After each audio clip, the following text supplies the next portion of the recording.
So today we're going to talk 3D printers, a tier list to be specific. Now when I was at work earlier this week, I had a guy stop by my desk and ask me what printer I would recommend for him to start out on. He wanted to get into 3D printing, didn't really know anything about it, knows that I do a lot of 3D printing, so just kind of asked me what my thoughts were. And it got me thinking about all the printers I've used over the last few years. Ones I've used on the channel, ones I've used at work, ones I've actually just kind of used in the background. And I think it'll be fun if we reflect back on all the printers I've used. We'll make a tier list of what I think about them now, what I buy them again, because some of these are still available or have upgraded versions. So I thought it'd be fun. So today we're gonna make a tier list of 3D printers. So I have the list here set up in chronological order. So we're gonna start with the first printer I ever had on the channel. And if you've been around since the old days, it just got serious. You might remember this printer, the Tevo Tarantula Pro. And I have mixed feelings about this printer. It was great because it was my first 3D printer. I don't really remember how I even ended up with it. I think one of you guys recommended it to me, if I'm honest. I think I got an email after asking what printer I should get for my first printer. And somebody said this one and I just said, okay, clicked buy, and it showed up at my house as a box of just parts. And I was like, whoa, I might have overdone it. But, you know, it was good and bad. The printer was nothing special. You know, it did print, but it didn't have automatic bed leveling. It didn't have a removable build sheet. Didn't have any of the things you get nowadays, but I learned a lot from having to put it together. I learned even more from trying to get it to just print good. It was a mixed experience. These things are still available. I think they're $179 now. Definitely would not buy them. I'm hopeful that they come with some of the stuff that my Tevo Tarantula Pro didn't, but yeah, I wouldn't buy that again. In its defense though, I did give that Tevo Tarantula Pro to a friend of mine after I put a BL Touch on it and a removable build sheet, and he still uses it to this day. So it's still out there, it's still kicking. I learned a lot from it, but I wouldn't buy it again. So C tier for the very first printer I had. The second printer I ever had, or the second one I ever bought, was the Prusa MK3S, and this thing was pretty good to me. I bought it as a kit, so I had to put it all together. But since I had already done the Tevo, I kind of knew how that all worked. You know, say what you want about Prusa, they make printers that work. This thing has literally never failed me. I mean, I've had failed prints on it, but structurally the thing is just as solid today as it was when I bought it years ago. Actually the Mark IV is out now, so you probably can still buy the Prusa MK3S. I definitely wouldn't. It's a bit of a dated design now. The printer did me good. It always printed well. I'll give it an A tier. Now the next printer I remember getting is the Sun Q5, and you've probably heard me talk about this thing so much. I actually love this thing. I like Delta printers. I think they're just fascinating to watch. This thing's still available for $199, which I think is a pretty reasonable price for an entry-level Delta printer. I never had any real issues with it. It was really easy to assemble. I don't have it anymore. I gave it to my brother, who still uses it to this day, so it's still out there kicking. I think it's a solid printer. I liked it. I would give, where's that thing? I would give the Sun a B tier. Now I start to get into the stuff that kind of all YouTubers run into. You get to a point, you probably heard this, where just every company under the sun just starts blasting you with emails, wanting you to check out this printer and that printer, and they're pretty much all some sort of clone of the Prusa. And for a while there it was. The BQ B1 was one of the first ones I took a look at. It's still available. It's $249. Definitely not worth it. Wouldn't buy it. In the printer's defense though, it did work. I mean, it printed decently. It had automatic bed leveling, had a removable build sheet. It was pretty average. The only downside I can remember is the drivers were pretty loud, especially the extruder driver, to the point where it was like almost unacceptable. But you know, it worked. I wouldn't buy it. D tier. Then I got to experience the Labiest ET4. I think that's how you say it. Printer's still available, $279. Not worth it. Not worth it then really either. I mean, it wasn't super expensive, but it was very basic. I mean, it was just like the B1. It had the bed leveling. It had the build sheet removal. It was pretty unremarkable. It printed okay, but you know, D tier.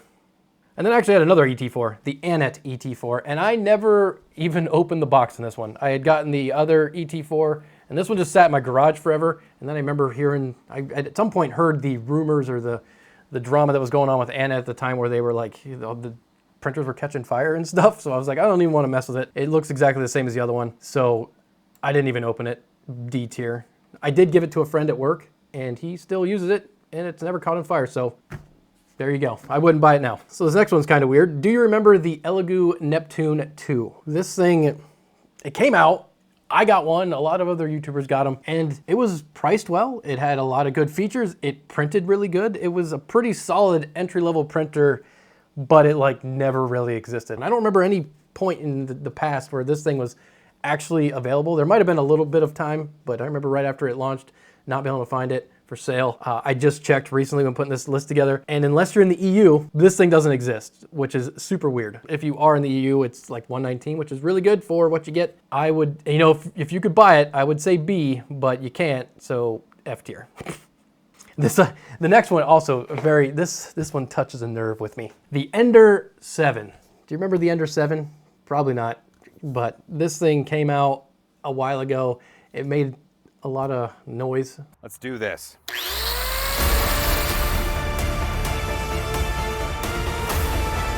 For a little bit there. I liked it personally. I thought it was built pretty well. It printed really good. It was pretty expensive. It didn't have automatic bed leveling, which I thought was a crime, but you know, it did still print decently. However, I remember wanting to add automatic bed leveling to it forever. And then I had talked to Creality and I was like, when do you have the software available or the firmware to upgrade it for BL Touch? And they said, yeah, we're working on it, but it's not available yet. But eventually it did come out, and as soon as it did, I was super excited. I bought a BL Touch. I put it on the printer as instructed in the Creality, documentation. I updated the firmware as specified, and the printer just like bricked itself. And I'm not talking like bricked itself as in it just stopped turning on. It died in the weirdest, most frustrating way imaginable. It essentially took the build plate and broke it into like fourths and only used 1/4 of it. Like if you printed a benchy on dead center of the build plate in your slicer and then you send it to the printer, it would print that benchy dead center of this corner part of the build sheet, scaled down to as if that was the size of the whole build sheet. It didn't make any sense. If you did the automatic bed leveling, it would just do it in the corner. It drove me nuts. I tried to figure it out forever. I eventually gave up. I asked Creality, hey, this is the issues I'm having with it. I don't understand what's going on. I've tried to flash it back to the old firmware, remove the BL Touch. Nothing works, and they were less than helpful. Like after a few weeks, I just gave up. The printer sits behind that door right there, still broken. I can't even give it to anybody because it just sucks, doesn't work. And that experience soured me to Creality. I've had them reach out since then, asked me to look at other printers, and I was just like, didn't even respond. I'm like, I don't even want to deal with it. So that one for sure, F tier. This is not the first time I've heard of Creality's customer service sucking, so I'd like to know what your experiences were with Creality. But for me, F tier, would not buy again. Would not buy any Creality printer, to be honest with you. Moving on. The FL Sun Super Racer. Big fan of this thing. I kind of just like all the FL Sun stuff. This kind of just took the place of the Q5. It was basically an upgraded version of the Q5. It was bigger, taller, faster, built a little bit better. It was a bit pricey, you can still get them, which is it's not too bad for what you get. My only gripe with it was he didn't have a direct drive extruder, which wasn't unheard of at the time for Deltas. Big old extruder flinging around there didn't really help out when you're trying to go for high speed. But I like this thing a lot. I don't have it anymore. I did give it to another friend. It's still out there working somewhere. Definitely a B tier FL Sun Super Racer. Ooh, the Qidi iFast. So I got this thing a while back, and I remember when I first got it, I was so excited because it was the first time I've ever got to use a dual extruder 3D printer, not counting the one at work that we'll talk about later. And I got to, print with PLA and PVA, so I got the dissolvable sport material. I got to print with 2 colors, which was nice. Got to kind of finally start exploring that area. I don't use it too much anymore. It's got a pretty decent side build volume. The only gripe with it was it's pretty expensive. Now it's $1,759, which is better, but I definitely wouldn't buy that printer in 2023 right now. I did like it. I got to experience dual material printing. It was C. A little overpriced, but it was cool. Forgot about this one. The WeDo Tina 2. This was, there's not really much to say about this thing. It was basically a toy, if I'm honest. It was like if you had really small kids, you wanted to get into 3D printing, it was it was a kid's toy. It did print, but there was no like heated build plate. The build plate was like this big. So there really wasn't much you could do with it, but if you have a small kid that you want to get in 3D printing, it's okay. It worked. D tier.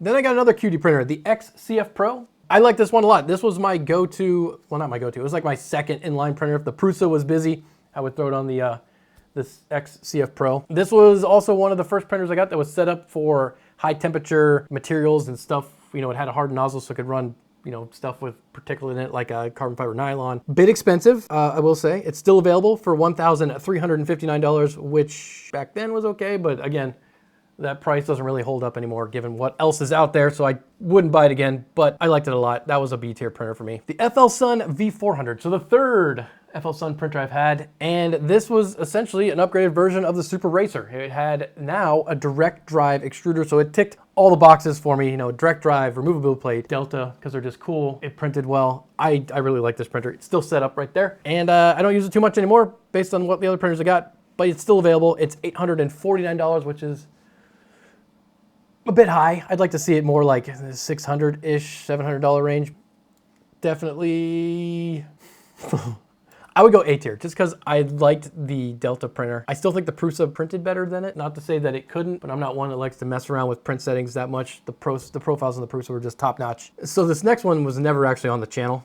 It was the printer that we had at the office, the Fortus 250 MC. And this is, you know, like I said, an oddball because I never use it here. It's not a printer anybody should have at their house. I mean, you could, but it makes zero sense, especially nowadays. It's very, very expensive.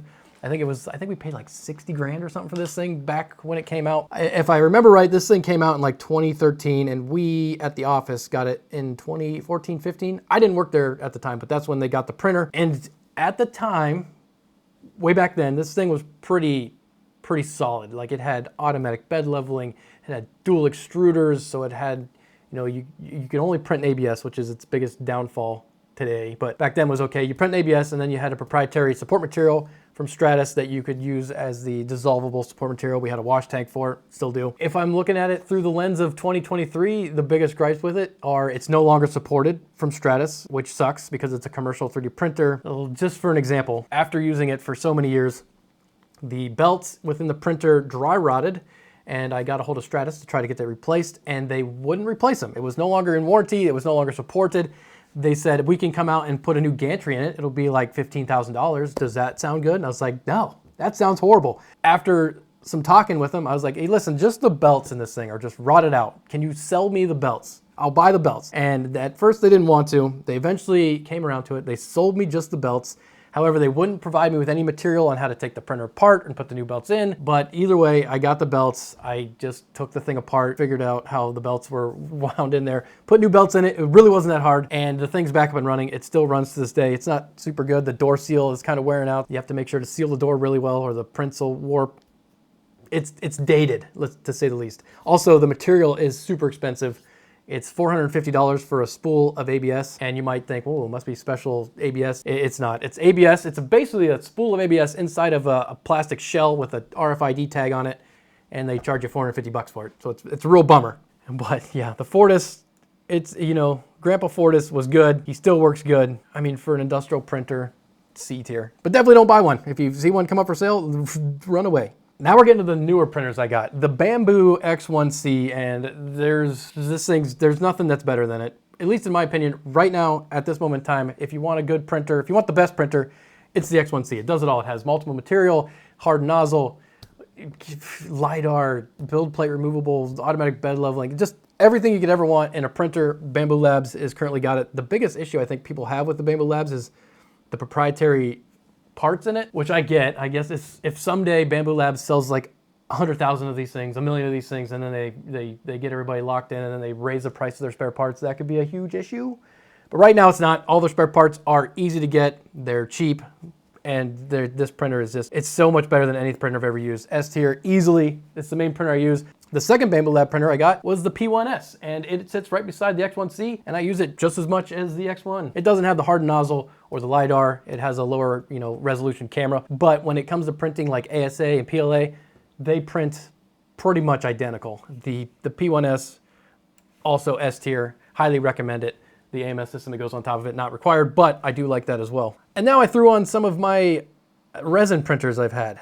I as you know, not a huge resin printing guy, but you know, I've done it. I have some. If the print requires it, I'll do it. The first one I ever got was the OG Mars, the Mars 1.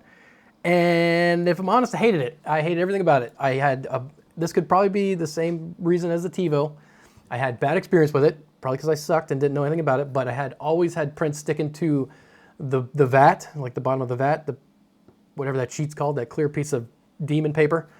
They always stuck to that thing. I never got anything really good out of it, and I eventually just threw the whole thing away. So I'm gonna say, just because of my experience, F tier. Sorry, Mars. You're probably better than that, but for me, you weren't. I have two of the Ender 7, so they're both an F tier. I don't know why there's two. The next one I got was actually the Mars 3, and I will say, had a much better experience with this thing. It actually worked properly. I don't know if I got better since using the Mars 1, or the printer itself got better. But you know, the Mars 3 worked good. You can still get them. I think there's probably a new version out. I think it's the Mars 3 8K or 4K, and then there's Mars 4 now, but C tier. My go-to printer though was the Mono Photon SE, or the Photon Mono SE. I like this thing a lot. I don't know why. It was still about the same size as the Mars printers, but it had some like activated carbon filters, which I really like because the smell of resin printers sucks. The build quality seemed a little bit better.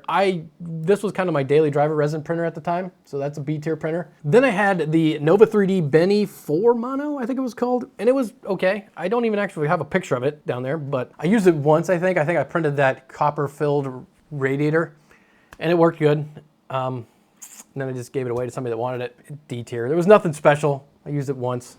Then the next one I got was the Elegoo Saturn. You've probably seen this one a lot. This was kind of like my go-to printer for a long time. It was larger than like the Mars or the Photon, and that gave me the opportunity to print like fans or just larger stuff on it. And I had a pretty good experience with this thing. It seemed to print good. I had a lot less failures with it, and that was my my go-to resin printer for the longest time until I got the Jupiter. So recently we had a video on the Jupiter. The Jupiter is on a different level than any resin printer I used before that. It's huge. For a resin printer, it's huge. The build quality is like exceptional. It works really good. I've printed very, very tiny stuff with it that had come out with amazing, resolution. I've printed large stuff on it. It worked good. The only downside of this printer is just the fact that it's a resin printer. It's set up way back there in the mechanical room, far away from the world, because it's still a resin printer and it has resin smells. But if I have to use a resin printer, the Jupiter can do it all, and it's definitely S tier. So there you go. I guess the S tier printers I think are definitely the Bambu X1C, P1S, and Elegoo Jupiter in the resin category. I would definitely buy every one of these printers. The Elegoo is pretty expensive for resin printers, about $1,000, just under $1,000, but it's worth it. If you do a lot of resin printing, you need a big build volume. I mean, there's a few other options, but the Elegoo's build quality is just, it's almost like commercial resin printer status. The Bambu Labs speak for themselves. They're just ahead of everybody right now. A tier, Prusa. Say what you want about them, but they make printers that work. They're a little overpriced nowadays, and the V400 solid printers still set up here. So I hope you guys enjoyed that. If there's a printer that I didn't talk about that I've never tried in the past that you think is exceptional, make sure to let me know in the comments down below. If you have any other recommendations for videos, let me know as well. Thank you all for watching. I'll see you next time.